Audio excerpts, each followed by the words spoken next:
Good evening, everyone. Welcome to tonight's Growing Deeper event. My name is Mark Vanderwerf, and I'm the high school chaplain and one of the Bible teachers here at Grand Rapids Christian High School.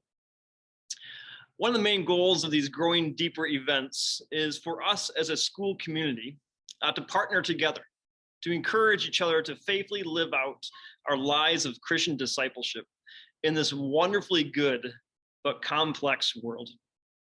So that's why I'm so excited about tonight's presentation that we've called, Where Did That Carrot Come From? Cultivating Redemptive Communities. Our hope for tonight's conversation is to get us all thinking about the very things that we eat and where and how that food is farmed, and then how any of that might connect to Jesus' command to love our neighbors. Throughout this year, many in our community have been reading this book by Lisa Sharon Harper, The Very Good Gospel, How Everything Wrong Can Be Made Right. In her chapter on Shalom and Creation, she quoted this really familiar verse from 2 Chronicles 7, verse 14. You've probably heard it before. It says this: "If my people who are called by my name humble themselves, pray, seek my face, and turn from their wicked ways, then I, God, will hear from heaven and will forgive their sin and heal their land."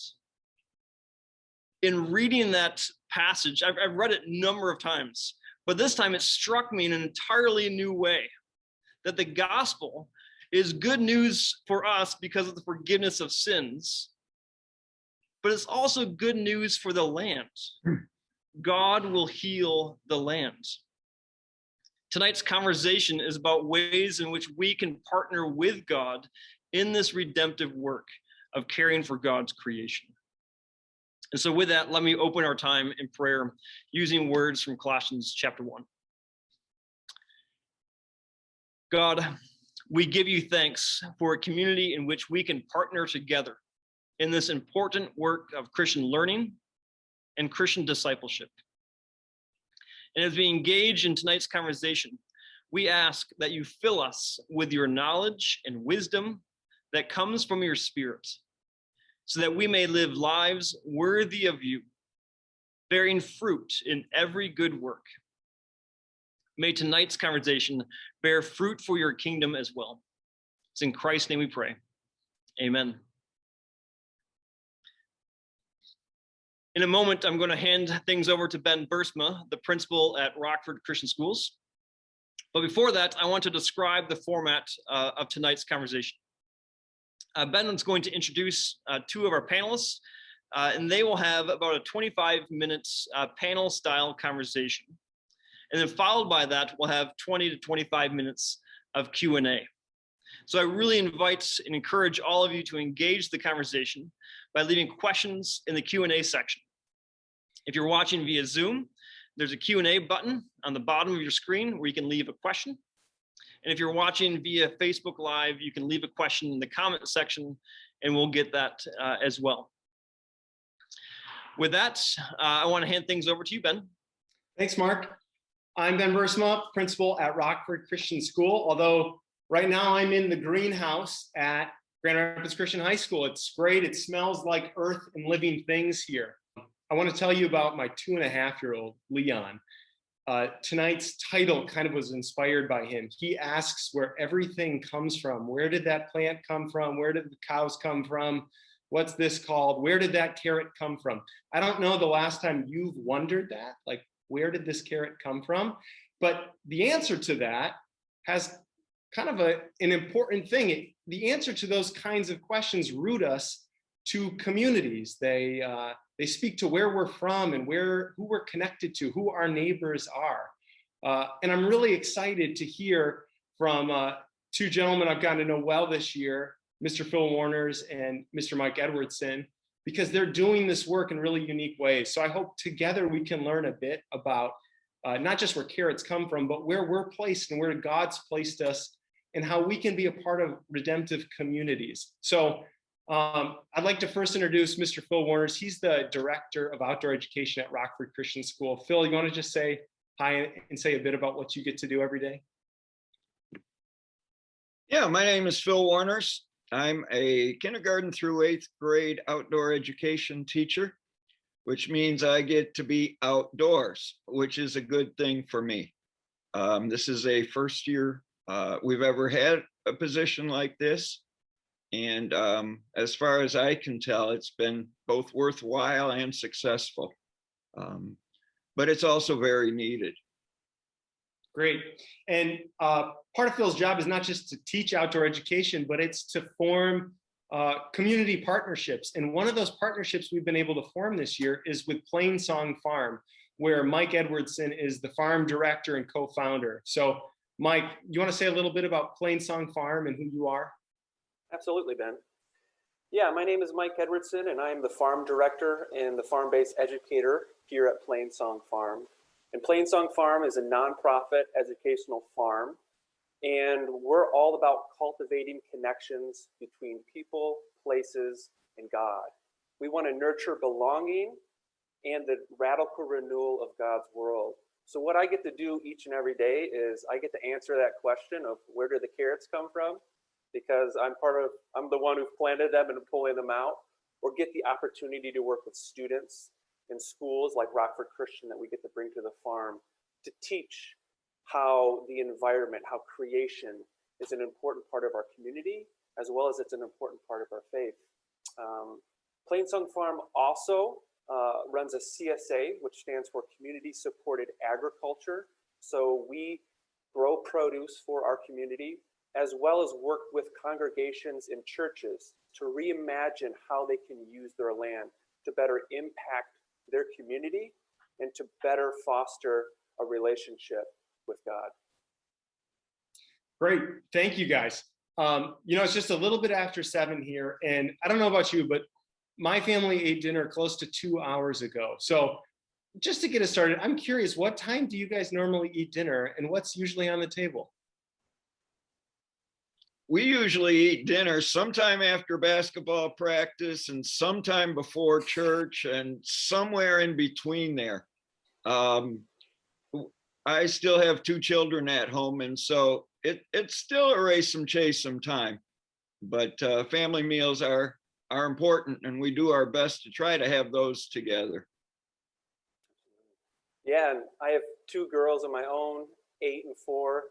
Everston and Magnolia. So 5:30 is about as long as we can make it before we got to get food in the bellies.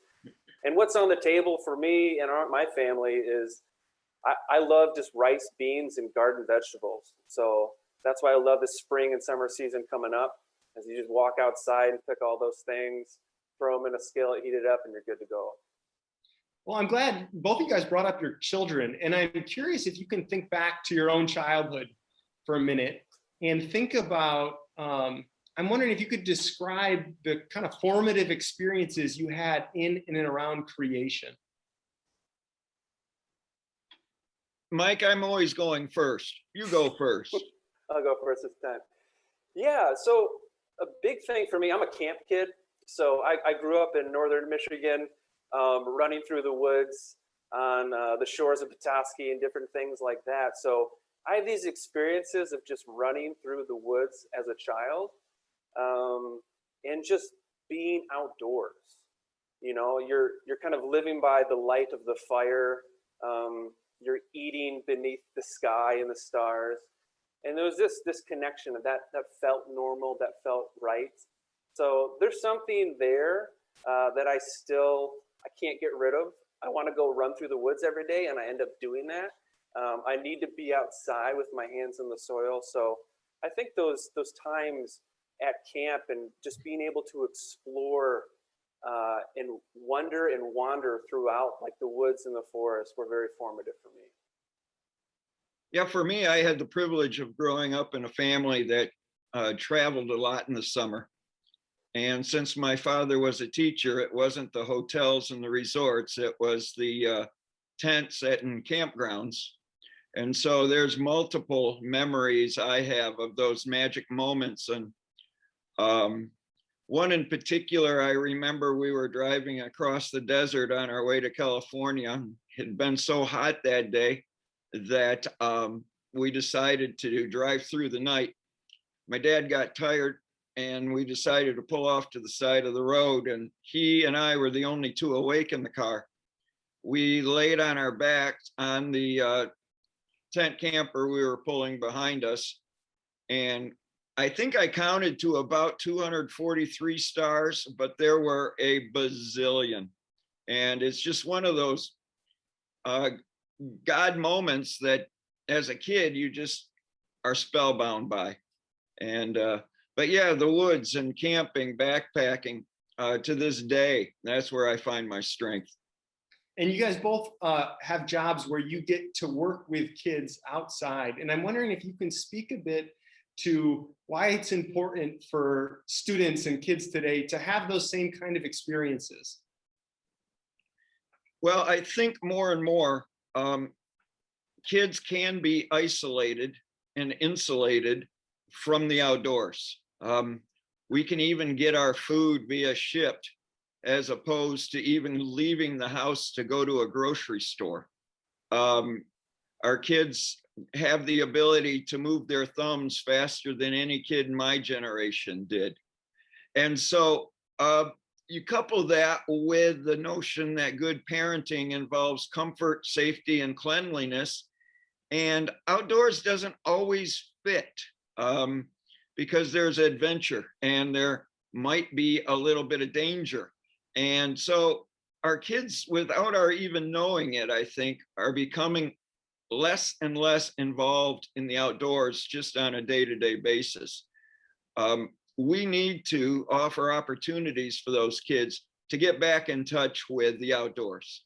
And that's why our partnership with Mike is just so great, because we can not only enjoy the woods and the things that go along with that, but also recognize that our very food comes from the ground, and we need to be aware of where that all comes from. And I think too, when the amount of outdoors there is probably shrinking in different ways too. Mike, you talked a little bit about how you guys think about land use. Can you speak a little bit about that and just how we should even be thinking about outdoor spaces and experiences kids can have in them? Yeah, absolutely. I mean, a big word that comes up to me when you say that is like preservation, that like we need to work to preserve these spaces and these places so we have this connection. Because like Phil was saying, I really resonate with that word, like insulation. Our culture and our society has become very insulated from the outdoors and from creation. And I don't even think we've become aware of that sometimes. And the difficulty with it is, in order to steward and care for these places that give us life, literally, like the food that we eat, that make our bodies healthy. I mean, you even look into the science of like hands in the soil and being outdoors and what that means for your microbiome. We need these places to continue. So, I mean, even at Plainsong Farm, a lot of what we're doing is we're trying to preserve this place and make it, you know, as ecologically healthy as it can be. So it can provide that place for students to come and to connect and have those experiences, and then take those experiences and do the same thing other places. And I'd love for you to dig into that a little more. I know the way you guys farm at Plainsong Farm isn't the way everyone farms. So can you tell us a bit more about the kind of farmer you are? How do you farm in a way that regenerates the land and preserves it, and rather than depletes it? Absolutely. Yeah. So I always say I don't grow produce. I don't grow vegetables or animals. Like I grow soil. That's the key, is soil health. And the word you use, regenerative. We like to say our farm is, we're trying to practice regenerative agriculture. And by that, we're trying to improve the resources that are here. So we're trying to improve the soil and the organic matter. We're trying to improve the water quality in the bigger watershed. We're trying to improve the abundance of wildlife and the biodiversity that's here. So we're not just focused on creating a product that we can sell, whether that be apples or corn or cucumbers or what have you. We're really concerned about a holistic vision of what a farm can be, that it can provide health and healing both to our bodies, to the wildlife, into the greater ecosystem, the greater creation that's around us. Because it's like we said, it's that connection piece. We're all connected. If the soil starts to degrade and erode and lose its nutrients, that affects us and that affects our communities. And sometimes it's hard to see those connections because they can happen slowly. So it's that frog, in the boiling pot scenario. But that's why we're trying to show and create those experiences of how do you, build soil, both here at a farm, but also in your backyard. So what we're trying to do here at Plainsong Farm, is grow really good food, but that starts with really, really good soil. Well, that's a great point. How could I maybe do some of this at home? What's something I could do if I want to have a little vegetable garden this summer, or, I've got a little backyard space? Are there ways I can start regenerating and reclaiming those areas in my own backyard? Absolutely. And it's one of those things I tell people, like, start small, grow something. I think that's the most important thing.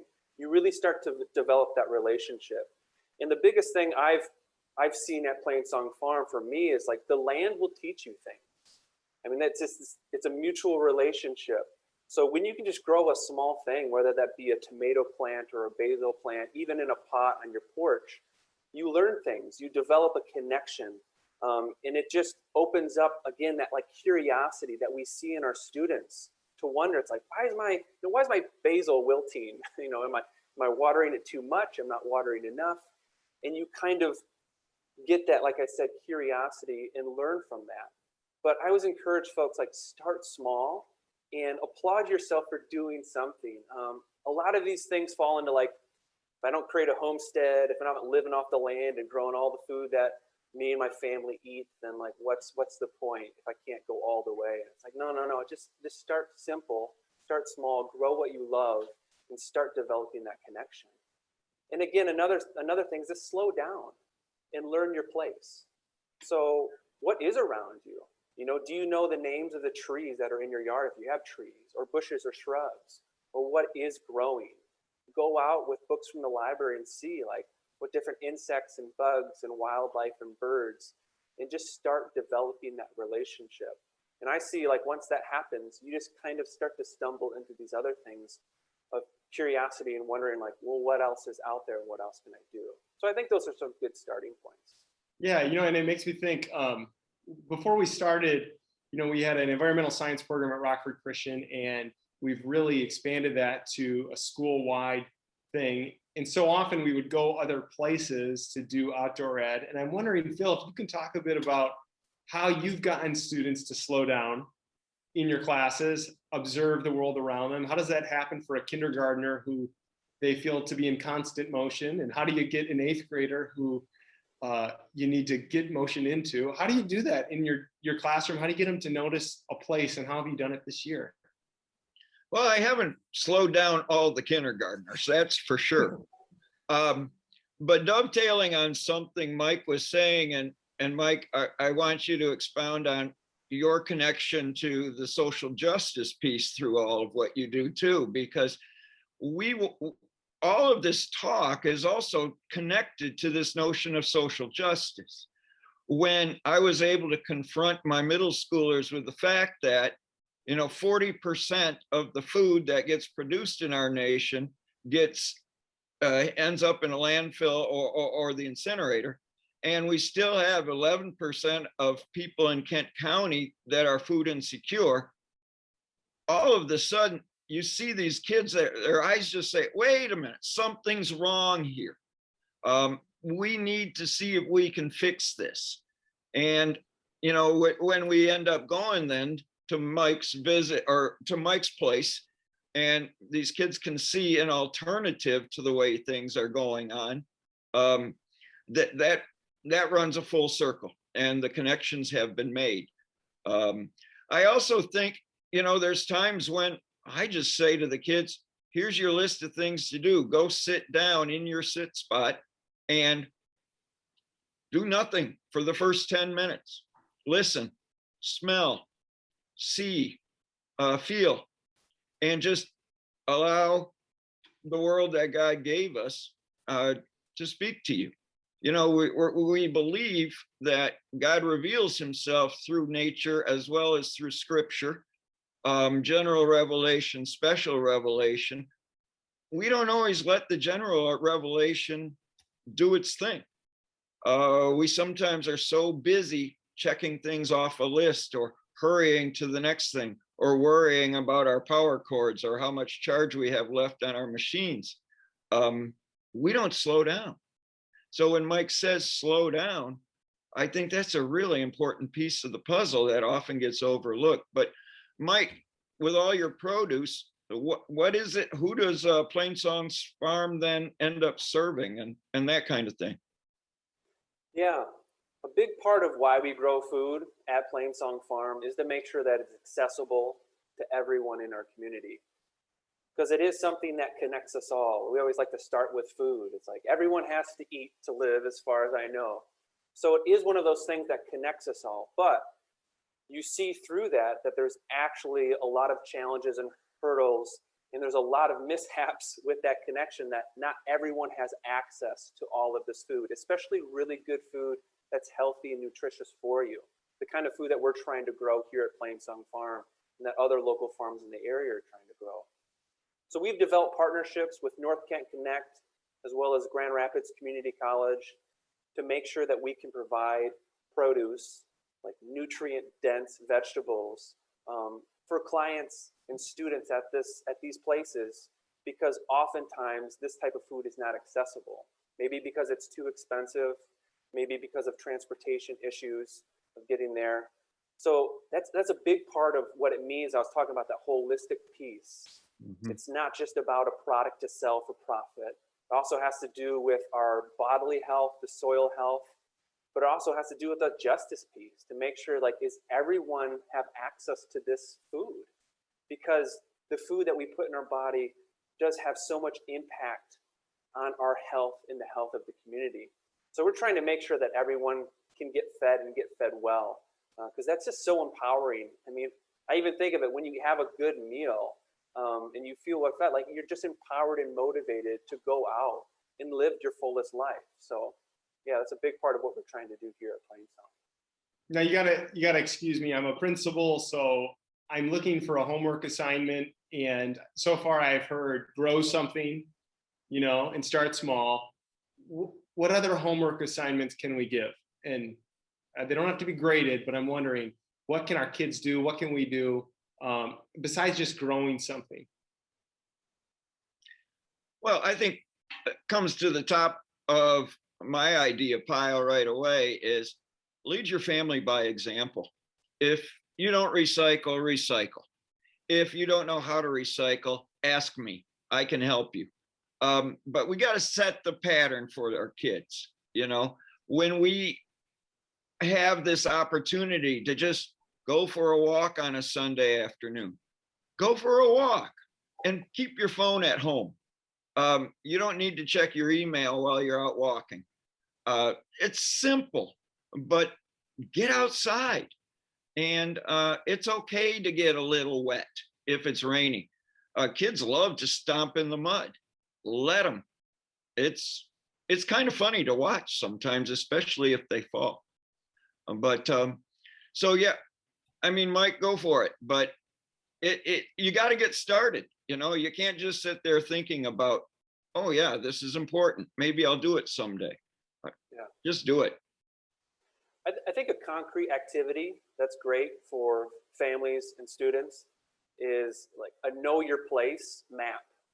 So we do these. I go to a lot of different conferences with farm-based education, and we'll do this as adults, and I think it's very important. So this is not just for students. This is also for parents and adults. But start with a blank sheet of paper. Draw your house or where you live, apartment, anything else, and then start building out from there. And think about, you can start with like streets and roads and some of the things that you're mainly familiar with, maybe even like the school that you go to or some of the stores you go to. But then think about more of the outdoors, nature, and creation. What are some of the waterways? Is there a river that's north of you or south of you? Any ponds or lakes near you? And then think about, like, where are the farms? Do you know any farms near your area? Or do you know what kind of wildlife is in your area? Do you see deer around your house or squirrels? Start making those maps. And you can learn really quickly how well you know your place and become more curious of like, I don't know all the wildlife that's out there. Maybe I'll start slowing down and become more observant of those things. But I think that's a fun activity for both parents and students to sit down and try to map out all of those things. And from there, you can get curious of like, I don't know if we have any local farms near us. Let's search, jump on the computer or drive around, or jump on your bikes and walk and do that. But I think that's a simple, concrete activity that would be really good for parents and students to do. Well, it makes me immediately think of one of these attributes in our portrait of a graduate and portrait of a professional educator, which is a thoughtful neighbor. And I think that means a lot more than just who lives to your right or your left or your east or your west. It's your neighbors might be the trees and the animals and the flora and the fauna around you too. And so I love how you're kind of painting this assignment. And I think thinking about it in terms of our call to be thoughtful neighbors is a really important one. It's a great starting point to think about how to be justice seekers. I'm curious, Phil, if you can talk a bit about how you get students to kind of see that as well. Do you have any stories you can share? Well, I got a lot of stories, but I remember it was just this fall. We had a group of kids that our middle school classes each have adopted a park that we visit 3 times during the course of the year. And our 8th graders right now have adopted Huff Park in Grand Rapids. And while we were there, we ended up just enjoying the park. We had a representative from Grand Rapids Parks and Rec come to talk to us about what was going on in the park, how they planned the park. It was a very worthwhile time. But lo and behold, at the picnic pavilion where we were wrapping up our day, there was a homeless man there who was obviously had some cognitive impairment. And we talked to him for a little bit. We brought him in. He wanted to do the same assignment the kids were doing. So I gave him a piece of paper and a pencil, and he went to work. And the kids came away from there and they said, "Hey, Mr. Phil, did you know that guy?" I said, "No." And it gave me the perfect opportunity to say, but that's a child of God, just like you and I are. And so there's a lesson that was obviously not planned. And to this day, I'll talk to the 8th graders about Jerry. They'll remember Jerry really well. There's one story for you. Great. Guys, this has been fantastic. I want to come back to open up for Q&A at this point. So if you have questions, a couple have come in already, but if you have questions that come to mind, you can leave them in the Facebook comment section. You can leave them on the Q&A button for Zoom, and we'll try to get to all of your questions as best as we can. Listening to you, both of you talk, there's a section of a poem that comes to my mind. There's a poet, Mary Oliver, who a key focus of her poetry is just noticing, paying attention. And there's a line of one of her poems that says something to this effect. It's called Instructions for Living a Life. And there are 3 rules, 3 instructions. Pay attention, be astonished, and tell someone. And I end up using that for my own students often, right? Say, just pay attention, notice the world around you. So often we drive by things, we walk past things, we're simply not even noticing where we are. And I hear so much of your conversation about paying attention, simply noticing things. And then being moved by them, being astonished, being filled with delight, awe, wonder, and then simply talking about it. So Mike, I hear that in that map exercise. I want to go home right now and do that exercise for myself and for my kids, right? Taking this blank piece of paper and start, what can I fill in? My hunch is there are things that I would actually just leave off the map because I haven't paid attention to them. And they're probably actually pretty significant physical landmarks. So anyway, that's where my mind went in hearing your conversation. My mind also went to the fact that it's St. Patrick's Day today. And one of the things in kind of this Celtic Irish spirituality is that they often talk about thin spaces, these places where heaven and earth kind of come together. And Phil, I think I hear in your comments and conversation, having your students go outside and listen, pay attention, notice their surroundings. My hunch is that there wouldn't be very many thin spaces if we're actually not paying attention to the world around us. So those are a couple things that have come to my mind. Both of you mentioned this a bit about kind of the practical things. I'll circle back to one more, and then Ben, if there's a couple other questions that you can pick up on as well. But I live in the city. I don't live out in the country. I don't live on a farm, Mike. How can I do this in the city where I live? I don't know if you can speak to that a bit. Yeah, I guess the first thing I would say, and I get this from Wendell Berry, the poet and the author, he says, if you eat, you're a part of the food system. So regardless whether you live in the city or the country, you eat. So you're a part of this food system. As a farmer, in having land in which to manage or enough land to grow stuff, I am in that privileged position to be more of the producer. But whether producer or consumer, think about what you're eating. Take what Ben was saying of where does this carrot come from? I think that's a great activity too.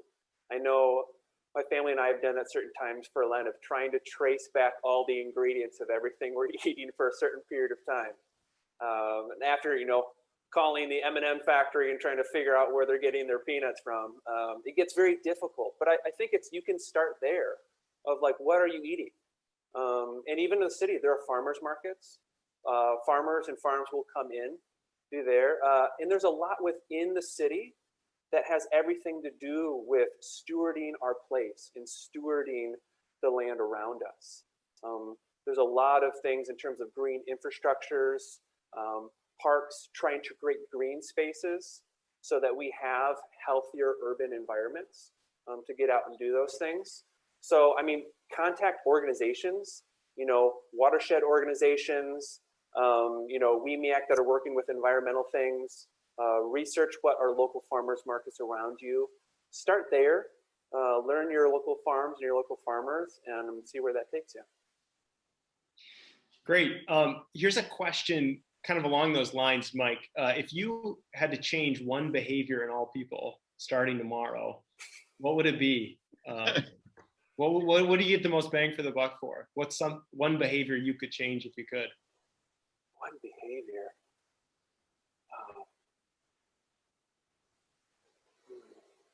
And I don't mean like texting while driving, although that's yes, no.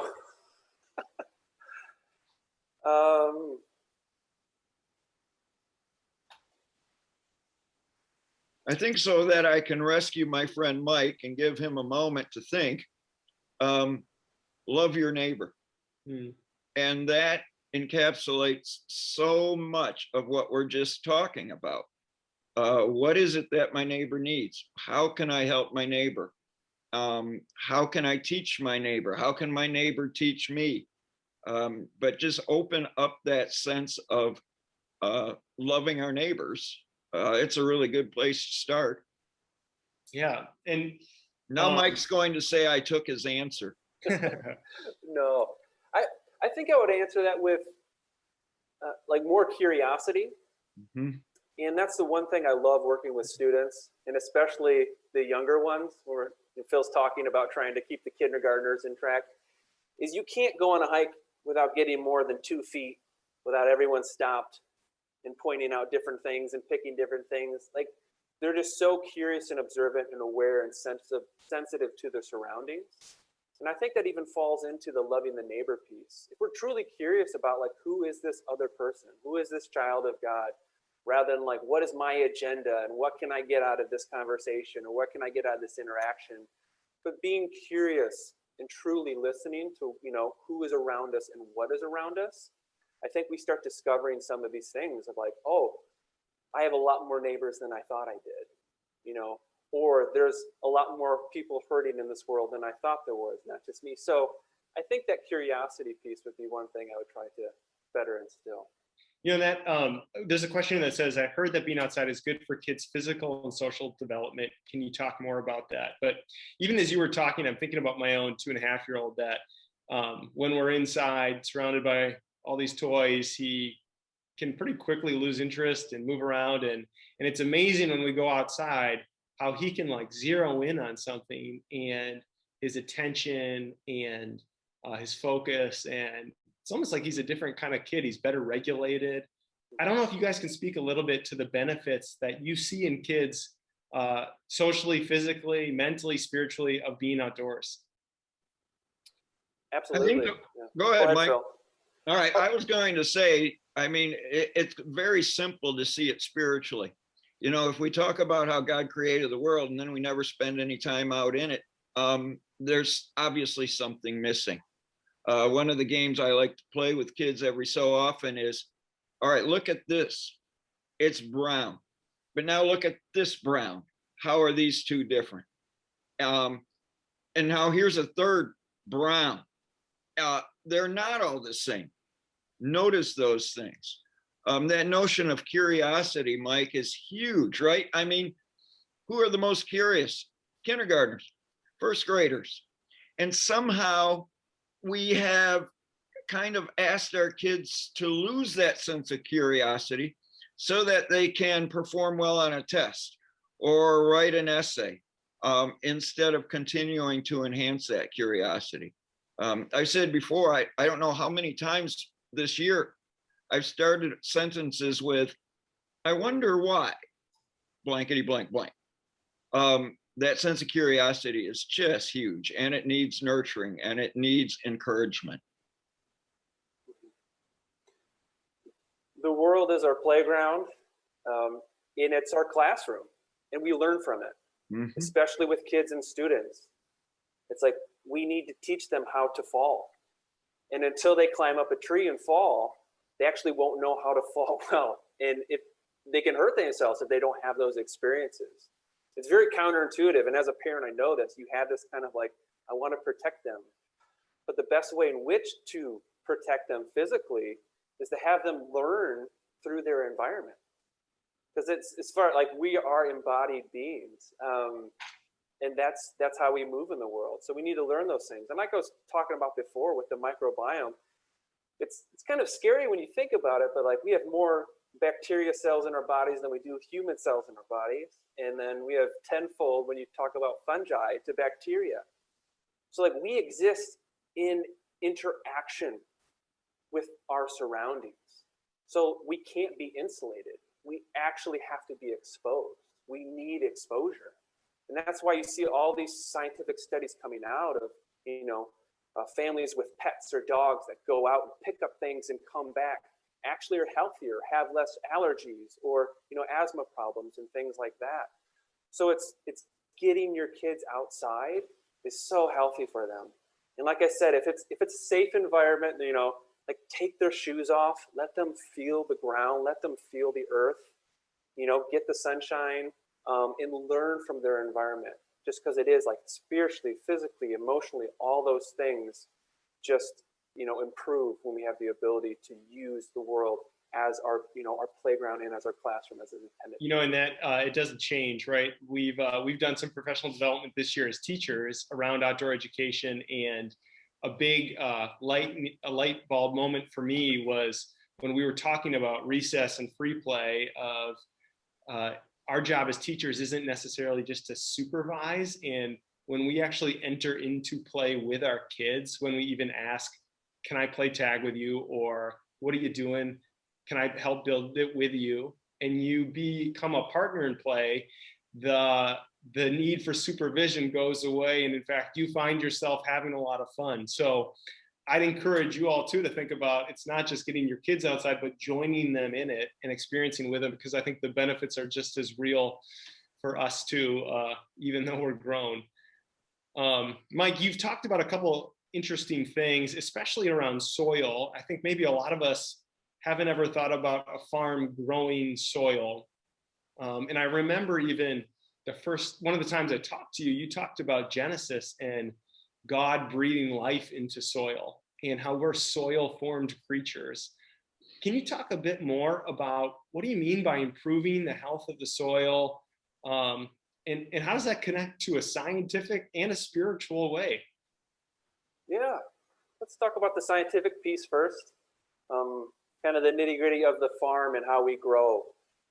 We look to nature and try to mimic what the natural world is doing to build good soil, because the world doesn't know what it's doing, and has a little bit more experience than we do when it comes to this thing. So a lot of rules that we have is we try to disturb the soil as little as possible. There's some disturbance that happens in nature through wildlife coming through and forest fires and things like that. But this idea of like tillage and pulverizing the soil to make a nice clean seed bed in which to like plant crops is kind of a new phenomenon that we've come up with as human beings in the past 150 years. And what I try to tell everyone who comes to the farm is the soil is alive. Like there's all sorts of microorganisms in that soil. You take a teaspoon of soil and you put it underneath a microscope, and it is going to blow your mind. It's like looking at the stars, like Phil was saying. There's so much going on there. Once we realize that, you kind of start second guessing, like, well, we're taking big tractors and rototillers and just breaking all of this up. What are we doing to that life in that soil? And the answer is we're kind of destroying it and eroding it. And without that life in the soil and those interactions and that relationship between microorganisms and roots, we don't have healthy crops. And when we don't have healthy crops, we don't have healthy bodies and healthy communities and so on and so forth.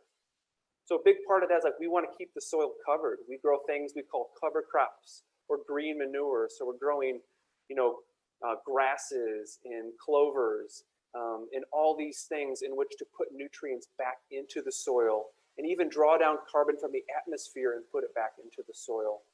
And trying to do things where, like I said, not disturbing the soil as much, rotating crops, trying to grow a diversity of things. So not just one plant all the time, but actually growing, 20, 30, 40 different species of crops in that one thing to create healthier soil. So that's kind of the scientific piece of the farm and like what we're trying to do there specifically to build up that soil and to regenerate that soil. And then, from a spiritual perspective, I just look at the story of Christianity. It's like we start in a garden and we end with a garden in the city. So it's so tied in to the narrative of our faith. And it's so integral to our relationship with God. You even look at the community of Israel as they go, like the land is a character. And depending on how Israel treats the land or uses the land really depends on how their relationship is with God at that point.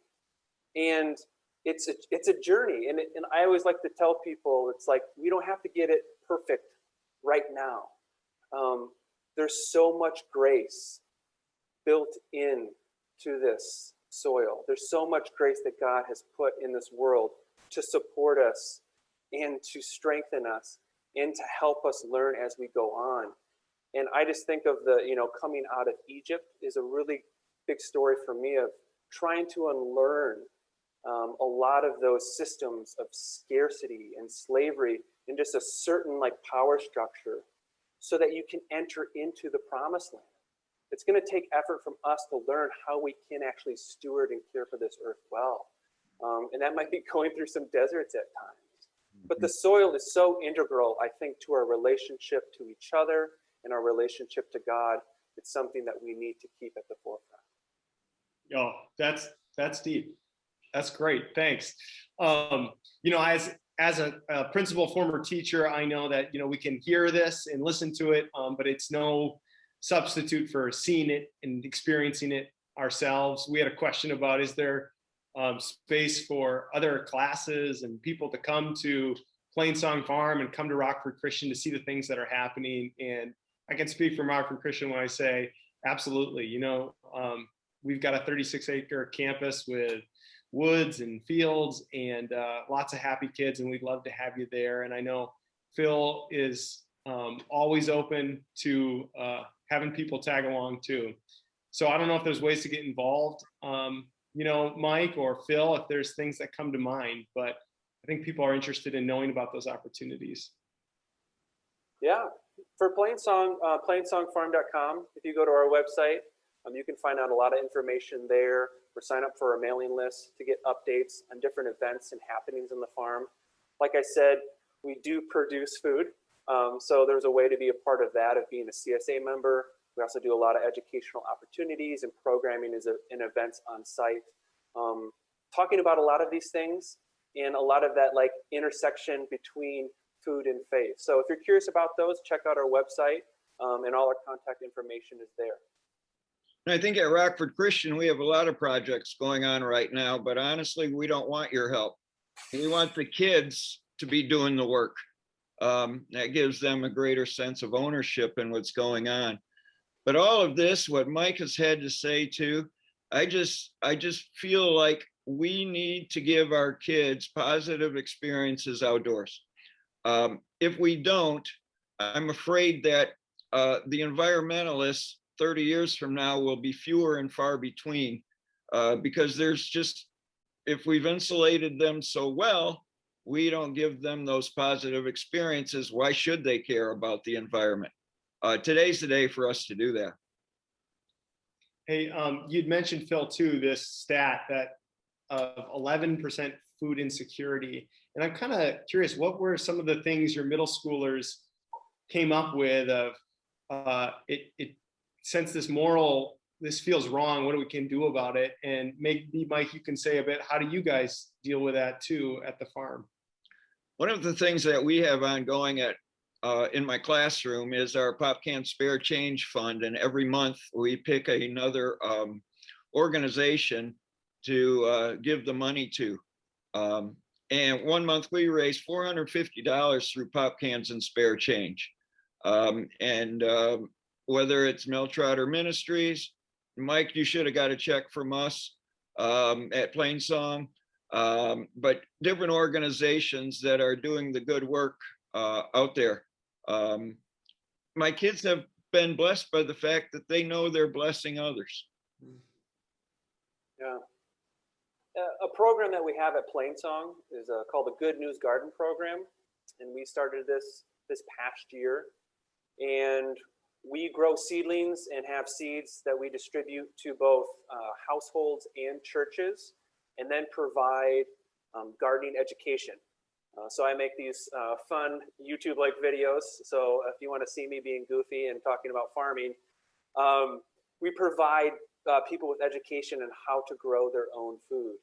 And then for the churches, and this is, like I said before, trying to help churches and congregations to reimagine how they use their land.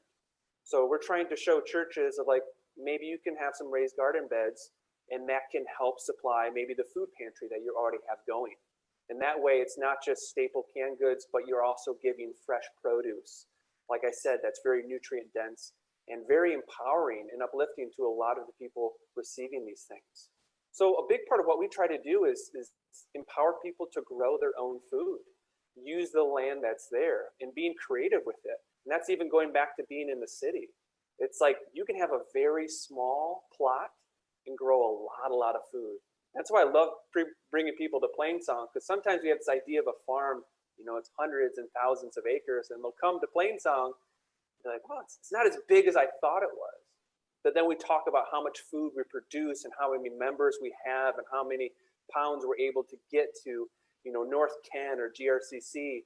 And they're kind of blown back, like, oh, you can produce that much food on this much land. it's like, yeah, we can. So I think that's very empowering and motivating to other folks, that like they can do that themselves, to feed themselves and then to help feed their community. This has been a wonderful conversation. I'm eager to get outside. I just want to go outside and get my hands dirty in the soil. Thanks so much, guys. One of the earlier questions was about ways that people can get involved, and you talked about that at Rockford Christian in the middle school. There in the high school, I can speak that we've been partnered with Placer Creek Stewards, as you guys talked about watersheds, and there's opportunities here in the high school. There are clubs that work with that. Students get involved in that. Our science department gets involved in that. This summer, there's a paid internship. So if you know of a high school student who this would be a great thing, encourage them to seek that out, to work in our neighborhood watershed, to work on stream restoration, planting and transplanting as well. So there's great opportunities for that as well. And again, as Mike, you did this wonderful job of painting this biblical story. That's where my mind went as a Bible teacher as well. I think of all these places throughout Scripture where there's attention to the natural world. Right in the very, obviously, the opening chapters. Think of the Proverbs where the teacher says, consider the ants, right? To turn and learn wisdom from the ants. To read the Psalms, virtually, I mean, it seems like almost every Psalm, there's some natural image coming out of that. And even in Jesus' teachings, how many of his parables were oriented towards the natural world? Consider the birds, consider the flowers of the field. So much is woven through the Scripture. And so I think as you have invited us to pay attention to the natural world, as we pay attention to that, and we turn our eyes back to Scripture, we see this wonderful fabric that's God is manifesting himself both through the world and through his world. So thank you again for inviting us into this, to see the world in fresh eyes, and then calling us really to get our hands dirty, to care for this creation and to delight in it as well. So again, thank you very much. I want to draw our attention as well to our next Growing Deeper presentation, which is coming up in April 14. I've talked about this book in the past, The Very Good Gospel by Lisa Sharon Harper. Many of the themes that we've hit on this year from Growing Deeper have in some way touched this book, how the gospel affects all areas of our life. And so I'm very excited that Lisa Sharon Harper, the author of this book, will be joining us for a live webinar as she talks about her book. So highly recommend that you join us, spread the word to others. If you'd still like to pick up a copy of this book to read it, there are a few copies left in the high school office. I would love to have you to join us for that conversation. So once again, thank you, Phil. Thank you, Mike, for your time and your wisdom tonight. Everyone else, thank you for joining us tonight to listen in and to learn. Have a good rest of your week. Go in peace, everybody.